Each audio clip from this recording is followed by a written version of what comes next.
Okay, now, I want to thank the Eibishter, Rabbi Yafi, Kalaloshin, Kavashkar Prati is Torah anytime. Now, a younger man is involved with the public, and he deals with different problems, and he's good. But some situations are not for him. He can't do it. He gets too excited. It's nature. And for years, he has to watch himself. Comes over to me. He's getting a call from a party that needs a Yeshua. And he knows he's going to have to say no. I says, you know what you do? Tell the Eibishter, I want to do a job over here. They need me. And I don't want to be excited. He went just like that. One filler. He walked in there and he turned around the whole situation.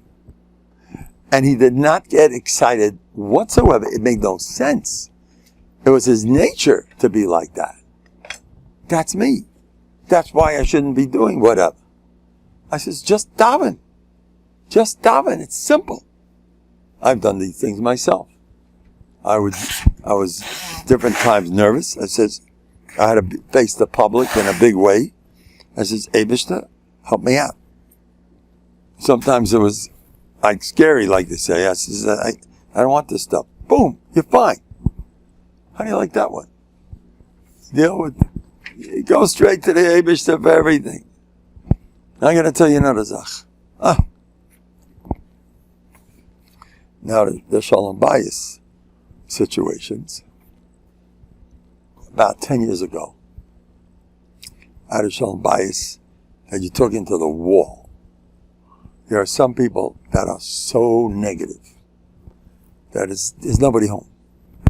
There are some people that enjoy being negative, and why should I take away their fun in life? You like being negative? Go for it. I know some people are so good at it that it's like, a big Chassidish Rebbe once advised a depressive person, said, you would be great for learning iyun. Depressive people are good at learning iyun. How's that? A certain very famous Rebbe, he said this. That was one of his big this. Now, I say that some of these people, I was watching a husband and wife kill each other. They've been doing it for 20 years. The kids are going bananas. And I watched them in action. And they were gewaltig in iyun. Why it's no good? Why? No. They were so good at it. They were first-class Bali Musa. They say the Israeli parliament, you want to hear the biggest Bali Musa in the world? This is what they say. The Tzionim get together in the Knesset. I was never there, but that's what they say. They get together, and each one tells off the other one why he's Negea B'dava, and they are so good at it. Mamish Novandig beers. You want to get a good Novandig beers? Get together with these kaifrim over there. There's no yarmulkes, no nothing. But Novandig beers, they're great. They take each other apart, and they're good at it. You mean only covered. You mean this for your own self-aggrandizement, whatever it is. And they're right. They're excellent. The only problem is, they're big Bali Kishan, they're not from. The only problem is that in the Vardig, they did it to yourself. If you're so good at it, so let's do it start right here. What do you have to do it to yourself? Now, I don't recommend anybody do it these days. Sometimes it is kedai, but not always. You know when it's kedai to be critical? I'll tell you when. It's kedai to be critical when you are driving and you see the guy in front of you doesn't signal, and the guy in front of you is jumping a light and jumping at this and making you mashuga and going too slow again. You know what you do when that happens? Oh, this guy's just like me. You ever see me in action when I'm late? I see I have a lot of friends on the road. So, or you could do that with your kids. People who are negative, people who feel they're loaded with chesronos, they're the happiest people. I mean, I'm on a campaign to try to, not be so self-critical. There was a Breslov Yid named Laser Brody, came to Lakewood. And he had a lot of people coming to him. And he made a remark, and he said, I see people are guilty of self-persecution. I see that, a lot of that. Self-persecution, what are you doing? What are you doing? Leave yourself alone. You do that to a kid? What are you doing to the poor guy? Everything he does is no good. Is that a chinuch? Now, some people, I don't know what they do with their kids, but to themselves, big time. I really have this chesron. I really have that chesron. And I know, I'm really not lishma. I really do this for myself, and I'm really not hiskalden. And they are such bali musa. So l'havdil in the Knesset, they do it to each other, and the frum yidden do it to themselves, the better ones.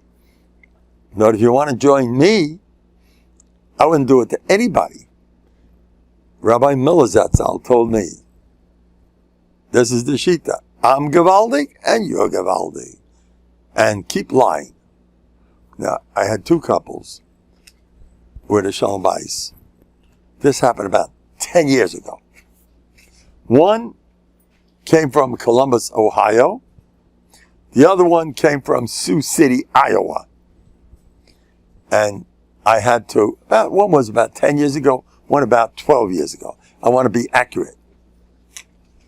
I like to be very accurate, to cover up all my bases. So do you know what happened? I once spoke about a certain guy who got himself a shidduch with thinking. He's a great guy. I helped him once. He was in the garbage can, and I did a big tefillah. I turned around, Baruch Hashem, and he wasn't getting married to save his life. The kid, he doesn't live around here. He lives thousands of miles away. And he bumps in, and he met a guy in a car, and he said, Shalom Aleichem, how are you? There's a guy, Mendel, he speaks. Mendel, I know him. I once had a big Yeshua, I said, oh, you want to see him? Here he is. Presses the button, and there's me. And he starts watching me. Hey, thank you so much. He starts watching me, and he met me later on. Come inside, Rabbi. Bo b'hamay nechem. Comes inside, you know what he tells me? I met this guy later. He heard I was punked when he pressed the button. I have thousands of stories. I was punked talking about his story. Is that something? That was him, of all people. You know what hashgacha that is? There's thousands of things going on. And punked, he pressed the button to hear me talk about his story. And he thanked me. He said, Mandel, you did a great cover-up. No one has any idea. He was laughing at how well I covered it up. It could be that I turned him into a 60-year-old lady. I could do that. Or I could put him into Honolulu instead of 2 blocks away from my house. I have to cover up a guy's. I don't want people to know who I'm talking about. You should know I write about different people in my B'tachon weeklies. And years later, I look at it, I don't recognize the story. When did this happen? I don't know. And then I remember, you try to cover up so much that you don't even know this really happened to me. Anyway, so I had 2 cases. Remember, one is 12 years ago in Sioux City, Iowa, and the one is 10 years ago in Columbus, Ohio. We got it. I'm sorry, Columbia, South America. Let's be Masuda. I want to tell you something. When I first started teaching, I wanted to be accurate. I don't want to say no sheker to kids. I was one of these frummies, boxy types. Let's do it right. I went to the mashgiach of Lakewood, Rav Nosson, and I told him, I don't want to say sheker. He says, listen, it's good to know. If it's going to be a Musa Haskell that will learn something from it, Don't worry about how accurate the story was. I heard this from Nussin. You hear that? Okay. So, if I'm going to be a little bit off, it's fine. Main thing is get the story, get the Masahasko. Shtaka you say. Now, while I'm at it, I got to tell you something else. This is a bomb. This is a bomb. I don't know why I didn't say it over sooner. I'm a Rebbe that likes to talk. You know, I tell people, you can do two things. You can either break your midos and kill yourself, or if you're good at something, forget about the 100 things that you're not good at. Ignore. I'm good at this.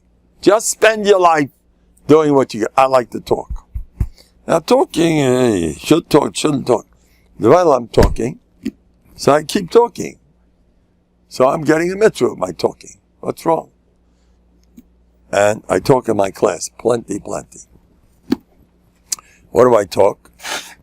My father Zatzal used to talk a lot as a Rebbe. It was great. He was Geshmak. He was tzaddik. He said, my father. And so I tell stories of tzaddikim. Now listen to this. I like to learn a lot of Mishnayos. For a certain skufa, this is my style. Now I do other stuff. Beginning of the year, I went super slow in Mishnayos. A Mishnah took me till Mashiach. Why? They're weak boys. I want to capture them. They never in their lives knew what was going on in class until they had me. When it takes me a week to finish a Mishnah, they finally got the Mishnah straight. And I make everyone crazy because I'm worried about. Those days I had quite a few kids. They were very slow, and they were overjoyed for several months. Slow, a little, fast a little. But then the end of the year, I have Rachmanis on the Bali Kishin. Now I'm going to cater to you guys. And I flew 4 Mishnahs a day. Even 6. I was flying, and the guys loved it. Now they had a chance. The end of the year, I was involved with them. Okay, that was my style many years ago. Now, one day, I was busy with my stories. Listen to this. This is something, you got to write this down. It's nerve-wracking. I love, I'm into my stories. Those days, I was fresh out of Novhardok, busy with my stories and stories and stories and stories and stories. And I spent the whole day with my stories. And I had good then. The kids are sitting there having a ball. And then I finished the stories. What time is it? It's 2:00. You blew it with your stories. And I realized it was a season where I was moving. I could have learned 6 Mishnayos. It was a Mayed base. They weren't hard. 6 Mishnayos you could have learned with these kids. And you're busy with your stories. Stories of tzaddikim, of Emuna, Bטחון, you're from God, but what are you doing? You Musadik. You got to turn them into Amaratzim. We saw you busy with your stories of your Shemaim. I'm very happy. But your kids got to learn. And it bothered me. I say Lila. That very night, I went to the house of Reb Nosson Vachfogel Zeichat Tzaddik Avracha. The same night it happened, I says, Mashkiach, look what I did. I wasted 6 Mishnahs with my stories of tzaddikim all the time. 9-year-old kids. What does Mashkiach hold? Mashkiach said, you did good. Excellent. It's fine. Don't worry about the 6 Mishnahs. Give them your Shemayim. How's that? You know what the Stipler told a friend of mine who went to see him? He was learning for 2 years from Moshe Rosenberg Zatzal. He was the Yischus for his holy neshama. He was a big tzaddik, the Manal in Lakewood Cheda. He was Kamat, the first Manal over there. And for 2 years, a certain Malamed in Lakewood went to see the Stipler. And he asked the Stipler, what's his main tachlis? He was a 6th grade Rebbe, I believe. And the Stipler told him, now look, since that story, I asked him what exactly happened. I like to be accurate. A thing like this, wait till you hear. I said, what did the discipler tell you? He had Ramesh Rosenberg made him say it over in front of all the Malamedim 2 years in a row at the first meeting of all the Rabbim. Every year he made them say over what the discipler told you. The discipler told me, he says, what's my main tachlis? Your main tachlis is Midas Tavis and Yer Shemayim. Learning? No, that'll get older. It was 6th grade Rebbe. They'll get older. They'll learn. They'll want to learn. They'll learn. Now look, I don't know how accurate I am in this particular case. I do want to be more careful. And I know, because I remember asking him over, and it was a little different. He mentioned Musa. I remember hearing Musa. And then I heard me this, Musa, but that, whatever. The point is there either way. Give the kids, tell them about Gehenna. That's great. You'll be known as the best Rebbe in the school if you talk about Gehenna. Like I got a report from a mother in the summertime. Rabbi Mendel, my son loved you. Those stories of Gehenna were great. And I says, I say, it's Alamaisa. You know, it's between me and the roller coaster, the Super Duper Looper. It's the same idea, scare them. It's a lot of fun to get scared, so talk about Gehenna. It's also one of those scary rides, you know. Oh, got scary. Thank you so much. All the scary rides and all the Sachen. You could get. So, okay, listen. There is an Indian to talk, but you should talk about Gan Eden. For sure, more than Gehenna. Gehenna is like, whatever. But let's get back to the two stories. The one that happened 10 years ago, and the one that happened 12 years ago. Listen to this. Shalom Bayis. One of them, they were killing each other. And they were good at it. I said this over a few times. And I couldn't talk. There was nobody home. And they were so good at tearing each other apart. I said, it's a pity they're not learning together in Beis Medrash. They'd steig like crazy. It was so iyun.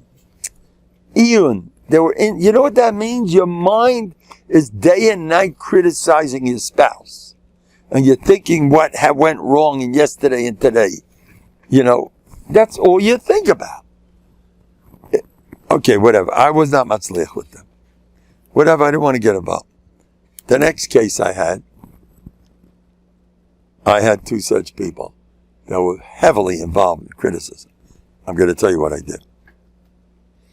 And I know my customers. You're talking to the wall. They don't even hear you. They are on a mode. This is what I did. I screamed my head off. And I ignored completely.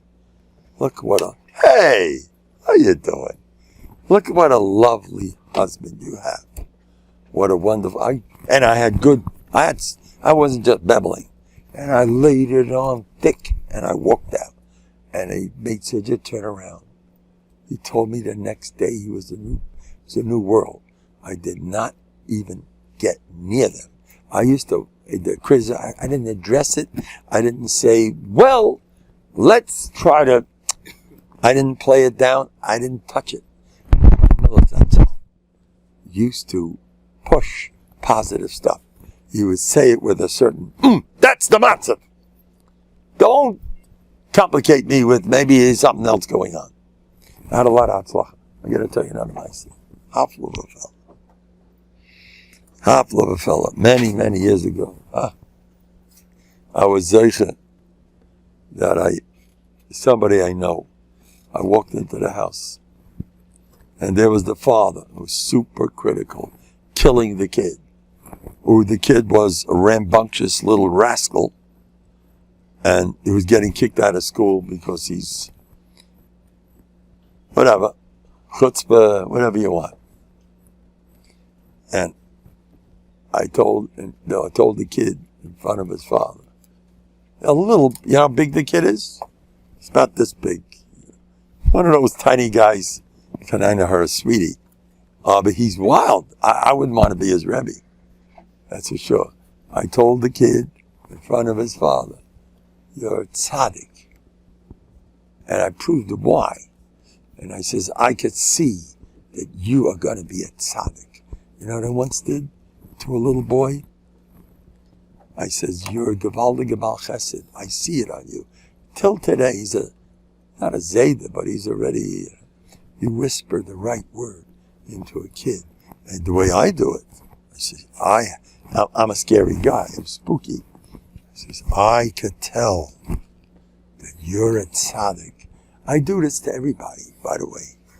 And I don't have to do it to an 8-year-old kid. And the kid, I can't describe to you. I did it twice to the same kid. I mamish saved his life because he's got a nervous father. And the nervous father says things that he's not allowed to say. It's horrors what the father tells the kid. Because the father, whatever, he doesn't understand, you don't say certain things, you know.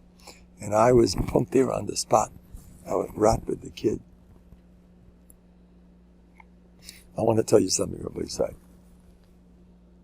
I don't want to say exactly what it is, but I have a record when the authorities get a hold of you and you're having trouble. I don't want to say the name of it. If you might be doing something wrong, okay. Sometimes, and the authorities are after you, and they can do things to you. I have about 10 cases where I said, I left in their face. Nothing's going to happen. I could count 10 times. I was always right. Because I'm not afraid of that problem. The other areas, if you're scared, the only thing is, now, my new thing is that I don't care if I'm scared or not. By me, it always works. I'm not in this ball. I'm going to tell you where the Gemisa just happened recently. Hafla of a fella. I promised the guy's going through a Gehenna de Kamatzav. You ever hear of OCD, schizophrenia? He's got one of these real mental stuff. I met the guy, I says, I'm curing you. And I hold the whole thing as Adam. I said this last time. Did you hear this last time? Good, Chazorah. And I said, you call me up every few days, I'll get rid of it for you. And I told him, it's baloney. I look at you, you're a normal guy. The guy's sleeping till Mashiach. And he doesn't get up, does nothing. And I screamed at him, it's a lie, you've been misdiagnosed. Now, the first time I said it, he said, you're too heavy. I can't deal with it. And he's on pills. On that shit. Come inside. Anyway, so what did I do with this fellow? I brainwashed him. And I turned around the whole matzah. In a few days, he spoke to me on the phone. He called me every 2-3 days. He used to call me up every 2-3 days. I used to scream at him. And his matzah, he's getting up 6 a.m. And then the last time he called me, I says, how's your wife? And his wife is also like, not so. Oh, she's a problem. No! I had bטחון, the whole family's turning around. The next time he called, his wife is a new person. Did you hear that? Hear what's going on? Now listen to this one. Now this guy's wife suffers. He's something wrong with him. You can't blame her. Something wrong with the guy. And she married such a guy who's very, very not pashut. So he used to come to me, and I used to hack him. I have different ways, knesses, to control yourself, different things. Kids, he got better and better and better and better and better. And slowly but surely, it's a new matzav. It's not perfect, but it's mamish a new matzav. But his wife is a basket case. She had so many years of Gehenna, where such a husband who not healthy for a wife's psyche to be married to such a guy doing certain things. So I told him, just Mesiach Lefi to me. I says, your wife is straightening out. Goodbye. He calls me up a few months later. My wife remarked, you know, something happened to me. I'm not worried anymore. She lost that whole lachatz. She's going through a lifetime of lachatz. And gave one bracha. Ois lachatz. Now, if you look at lachatz like a joke, lachatz will disappear. Lachatz is alive. Pressure is, if you're not geiris pressure, if you make a joke out of pressure, get rid of it. If you hold, lachatz what? Oh, hey, good. It was kedai to come from Muncie, Rabbi Mendel. I like Mandel's, by the way. He's a Mendel. Anyway, no relation, but it's good enough. But what I want to say, if you look at a lachatz situation, well, this you can't really deal with because this goes back. He's been born with that. And this has developed over time. And it's a history. And it comes from his father, his baba, his this, his that, his teachers yelled at him. You got a whole thing, and you need years of extensive therapy, at least 3 times a week, to straighten out this guy, kulahai. If that's what you believe, that's exactly what you're going to have to do. But if you come to me, who's a real cheverman, who's a kaifa, and all that stuff, I'm one of the worst kaifrim you ever met. And you say, Loi hoyu dvarim me'olam, say it loud. And scream. You have no idea. Now I'm going to tell you a true story. This happened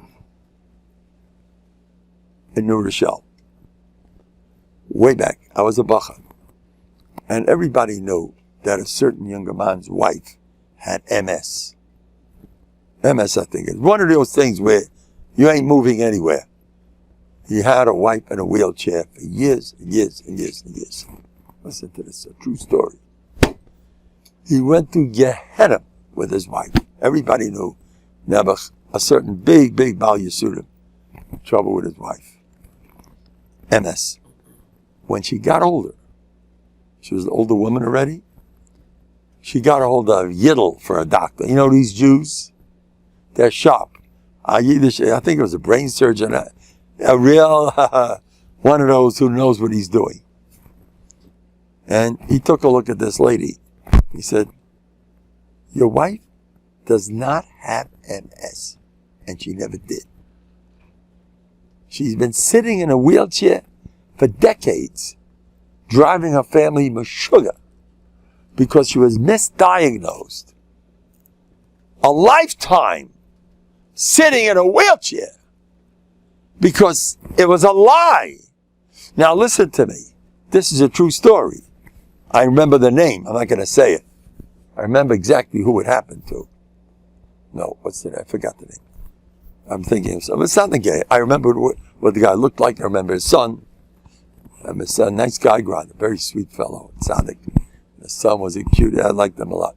But Shay, a lifetime.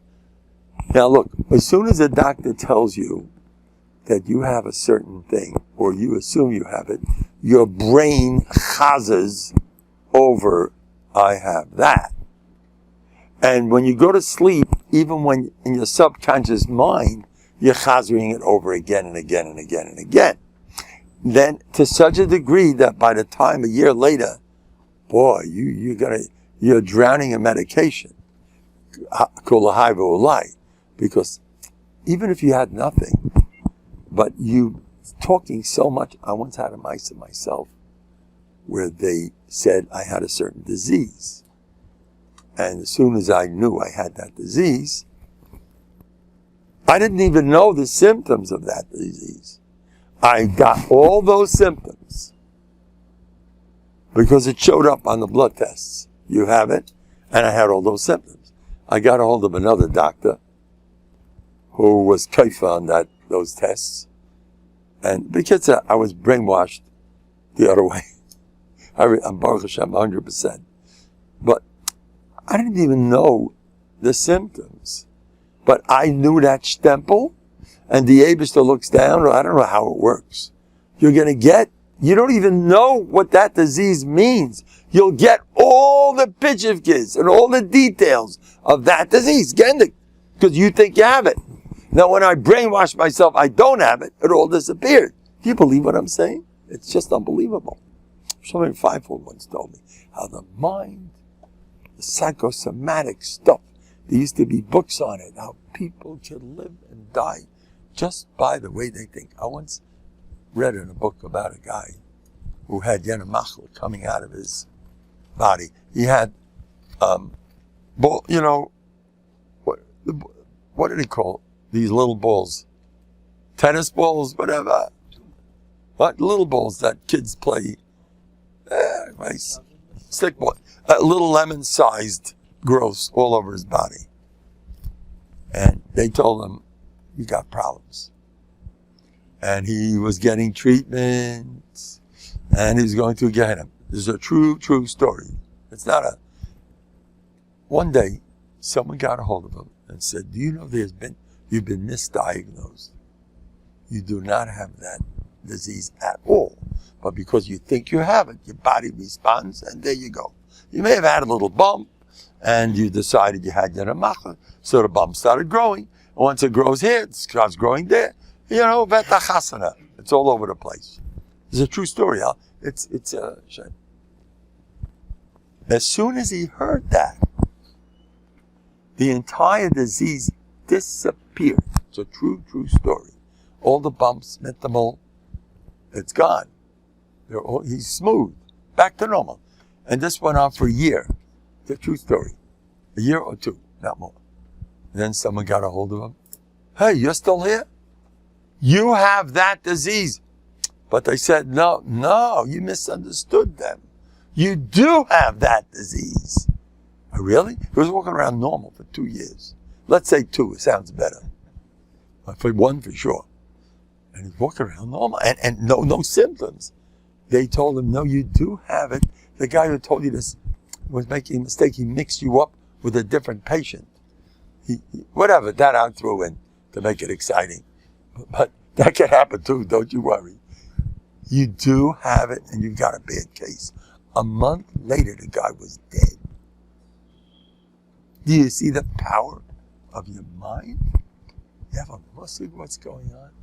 So you have to go and be machazik yourself, how great you are. And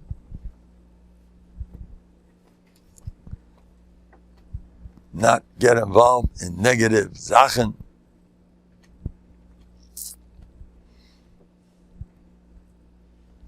I have a kehillah that I got together with them on Shavuos. Listen to this. I got a lot of questions. 4 out of 10 questions were, what do I do with Shavuos? People are a little bit Shavuos. What are you supposed to do here? Somehow Shavuos, you can learn, we know that, but they're a little bit confused. How do you eat it? So I had a whole thing. Torah is like a midbar. Everybody has his own way of being the Kabbalah Torah. By the way, I have some news to tell you. I just got a phone call, and somebody thanked me that he was worried. He was sitting right next to me, and he gave me $1,000 check, which I never cashed. A few guys gave me checks. The day I was talking against money, I was sitting here, money, these guys with money, I was knocking money tooth and nail. And I walked out with $2,000 from nowhere. The guys came from New York, a bunch of Swedish guys. Each guy left me $100 check. Well, about 10 guys left me $100, and another guy left me $1,000. I cashed up all the hundreds, and the thousands sat around for a while, and the guy kept calling me up. Are you going to cash that check? I says, don't worry. We'll get around to it. Call me again. You're not cashing my check. So, Baruch Hashem, today you call me up. I'm so happy that you cashed my $1,000 check. And your Rabbi say, I'm a nice guy. I'll do anything you want. I'll even cash your check. I'm happy to do it. I will cash it. I'm a nice person. I'll milk you dry. I once walked into Tel Shimshin. I needed money. And I says, I need money in front of 100 people. I like to be I need money for whatever, getting there to show whatever it is. Anybody here? I'm ready to milk you all dry. I have no problem with that. He can give me 100, 200. give 1,000. It's a free country. I'm happy to take it from you. No problem. I once walked into Sapa. You know what I told him? I got up late, 12 o'clock. I got it. It was something. I don't like to do that, by the way. But, by the way, I hold from those guys a lot. All the guys that get up 12 o'clock are bringing the Gula Shlema. I heard from a Dayan. What? I don't even know. I'm busy. You guys get up. How does a guy get up 12 o'clock? You okay? And these people, that's the way it is, you know? So I heard, come inside, let's go. Kip Tzara, let him in. Push back the Rebbe. The Rebbe, there's room. I'm an underweight Rebbe. I don't have these problems that nobody could get in. And I'm like, anyway, I'm joking. Anyway, so, Kip Tzara, mach tzaraimish. Listen to this. Come inside. I walked into Satma. Listen to this. I like to do these things. There were like 200 guys at 12 o'clock minion. It was Bein Azmanim, you know. And I'm there at 12 o'clock. Oh, what am I doing here? First thing I said is, what are you guys doing here so early? You can sleep another 3 hours. If you finally got up at 12, what? Why did you go back to sleep? It's a pity. You could sleep more. That's the first thing. In front of everybody. I said, what are you guys doing here? Then I says, any schnapps around here? And it's a Chassidish place. No, they're all smiling. No schnapps. I said, B'kol Ram, like I called a fire alarm. No schnapps? No lekach? No, and they're laughing. You'll see you guys. I don't know, it's Cholamayit, I'm not sure what it was. They were wearing stranglers. And then, no, they're all smiling. This is a funny guy over here. And then I say, you guys have no schnapps? What would the Baal Shem HaKudosh say if he saw you? What would he say? You're not embarrassed? What did these liquid litvakas do to you? They messed you up. I was joking. Please, I'm joking. And nowadays you got to repeat. I'm joking about 10 times. The guys are liable to come home. Mandel's one of those. You're dead. You got to watch what you say. What was I up to before I started my jokes? Where were you up to? No? Who? I don't hear. Oh, great. I love the 12 o'clock guys. I heard from a Dayan. You ready? He never meets them in a din Torah. Those guys that oversleep, they are going to breathe the Gula Shlema. He never meets them in a din Torah. Never. They're not motivated enough to go fighting with anybody. The guy who gets up, Fatuks, the guy who gets up early, Daf Yomi, and the wife is talking about her husband on the telephone. My husband gets up 5 o'clock. Goes to Daf Yomi, and then he learns, and he goes to the mikveh, and then he makes a lot of money, and he comes back another Seder. They just honored him in the yeshiva. And a guy like that, it's wonderful, but you might be a shtickle danger because you're on your feet, and you're there, you know, you've got principles, you're functioning. You could get involved in fighting around, you know. A guy like you, it's more likely to happen to you. But the guy that gets up at 12, you leave me alone, I leave you alone. Those are the guys that are bringing Mashiach. Thank all those 12 o'clock guys. They are peaceful. They don't fight. Who has fight? It's 12 o'clock. There's no time left. They don't fight. The best people we have in Klal Yisrael are the 12 o'clock guys. They're going to bring Mashiach. Mashiach's going to come. All the Chashavim are going to be standing over there to give Shalom Aleichem to Mashiach. And Mashiach's going to push them all aside. No. You guys, if I had more, I would have taken me another 100 years. It was up to you guys to bring me here. The guys who brought me here, what? Here's a sloppy looking guy whose pants aren't on, got 100%. halfway, and the other guy looks like them. Like another, he's, are you okay? He's looks a little weird. There's another one. These are the people who brought me Mashiach. Now, I want to tell you something. It's not as much a joke as you think it is. You should know. When I was in France, they told me in France, they're from, but boy, they talked about Achav Russia. This stuff is delicious. Look at it. This is Rabbi Golumbik's Talmud. This is my Anikel. I don't even know him. These things are going on and on. They used to help out. Beautiful stuff. Look at the pictures. Look at it. Anyway, what was I talking about? In France, they're talking about Oh, Achav. Achav. The time of, I know good covered Achav Russia used to win wars. By the way, then it says, there's a difference between us and the Teshpeb. Now here's a good plug, especially for the Litvish Olam. Oh boy. We are Yehuda. It's okay to see them. You know what's going on, Chassidim? I'll say it openly right in front of everybody.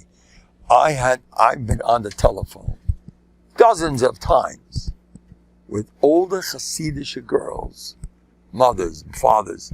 The daughter only wants a Ben Torah.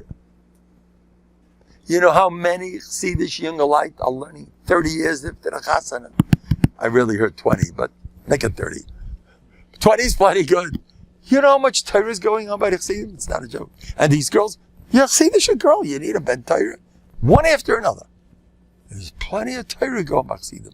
So when I say, especially by the Litvaks, I mean that all the Torah people.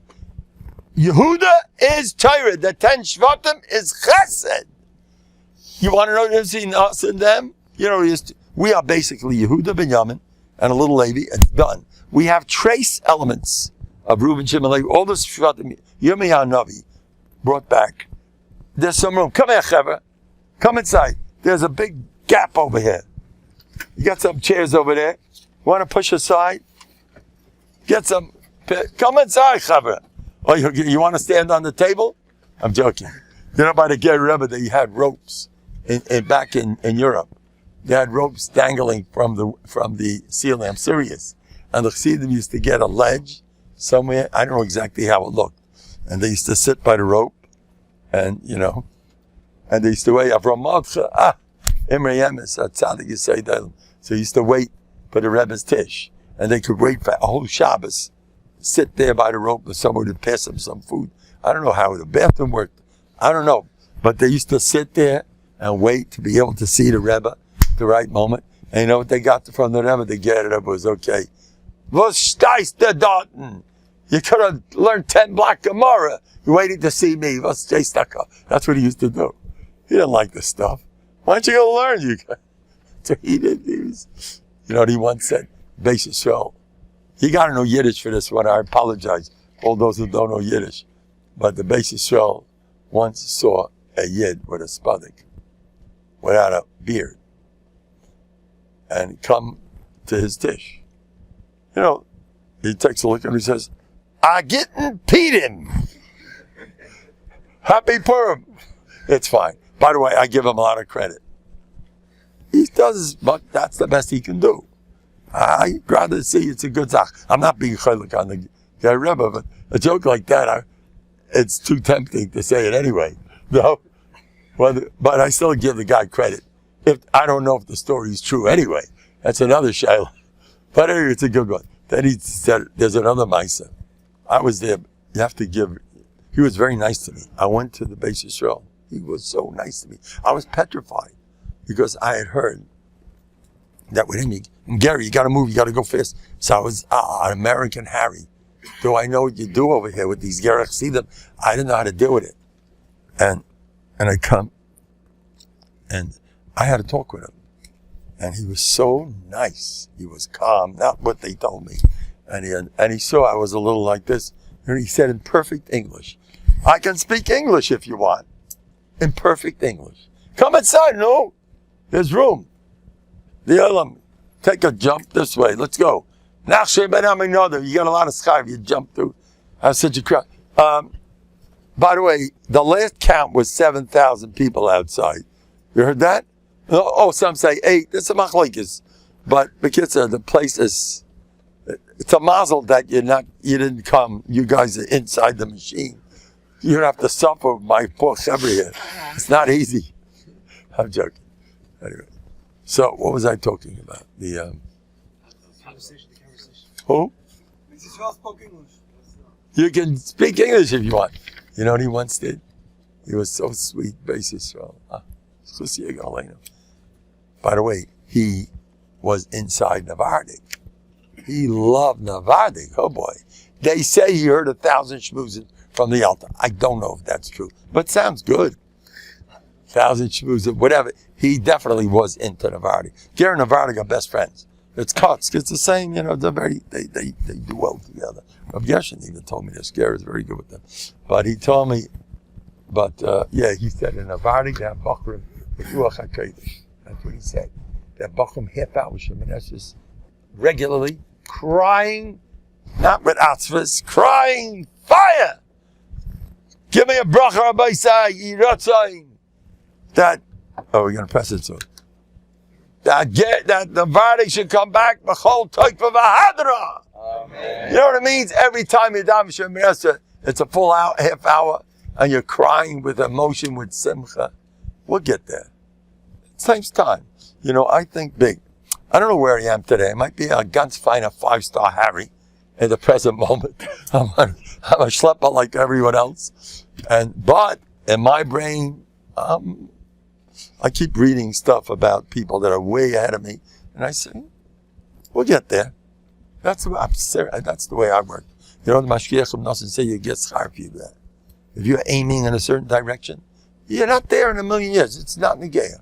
The real me is Kodesh for Torah like no one's business. And keep thinking of it. Watch what happens. I know because, I don't want to reveal myself, Barabba.